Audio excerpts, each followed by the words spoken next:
You just need to film Patchy and me, alright? Just so that, because what I'll do is I'll then, if you're okay with it, is I'll put this on social media, and then that way you can watch it again and again and remember the things that I'm showing you, right?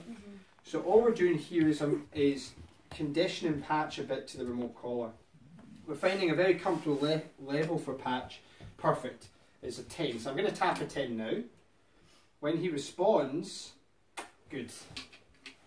I'm going to reward that, okay? So right now a 10 is good. He's getting near the end of the 3 seconds, but it's his first day, so I'm just taking time with it, you know, of him understanding what this touch is. So what Mum's doing is adding a bit of distraction so he's not just focused on me, so that I can find an accurate level that gets his attention. So I'm going to pressure now, and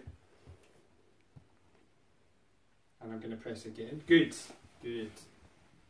Good job, buddy. So this is real remote collar training, e-collar training, shock collar training, whatever you want to call it. The shock part, when people talk about shock collar, well, people that know what they're talking about, the shock refers to if they've ever said it. Any e-collar trainer doesn't say that word, right? But if any shock has been spoken about, it's in relation to the dog getting surprised. You know, this surprise factor, rather than electrocuting your dog, which is just nonsense.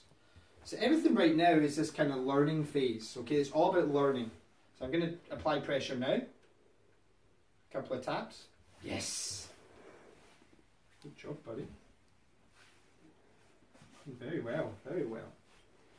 And then, right now, I don't get stuck on a lot of obedience stuff, okay? I just want to balance your dog. I don't care if you can sit and lie down and roll over and pause. And I care that your dog is going to be social around other dogs and that you have this trust and respect with each other. That's what we really care about. So I'm just associating or flinging in what we call a marker word that I'm associating with what I want him to do. Okay? Good. So I'm going to tap the button now. Yes. Good job. Good job. So some people do e-collar, there's many different ways of doing e-collar training. Some people use e-collar training in a very obedience way, and they're very focused on the words that they're using. I'm just focused on rewarding and acknowledging what I want when he gives me it. Okay, so the pressure goes on there. Yay! Good job. Good job. So this is the same as if when he was first, and I wanted to use a leash to direct him or guide him. And you know, a leash isn't natural to a dog, right? Dogs don't walk around naturally with leashes on. What is natural is this communication in here. That's what's natural. The collar, yes, allows me to have a much more natural way of communicating with the dog. So much less physical. Just tap here, tap there, getting this communication. Does that make sense? Yeah. You're doing very well.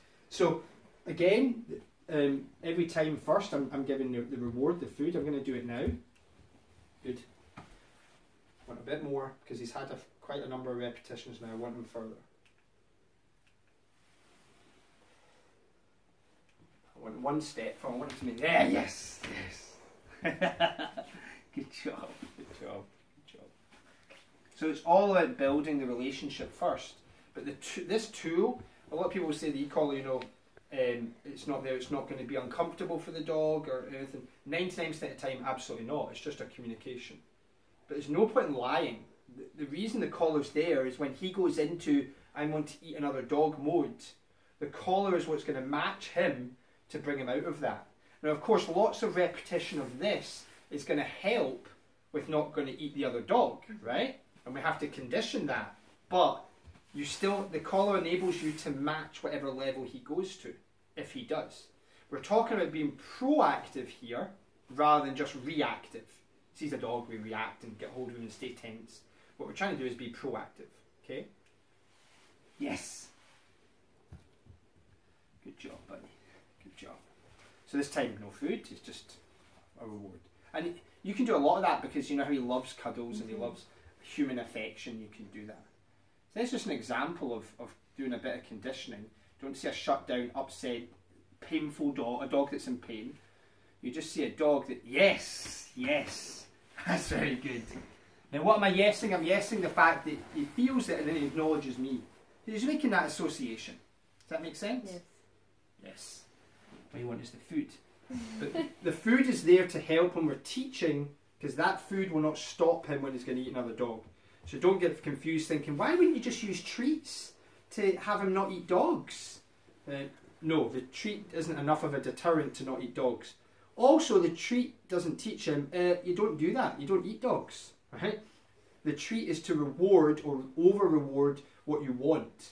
But you cannot use treats to get rid of what you don't want.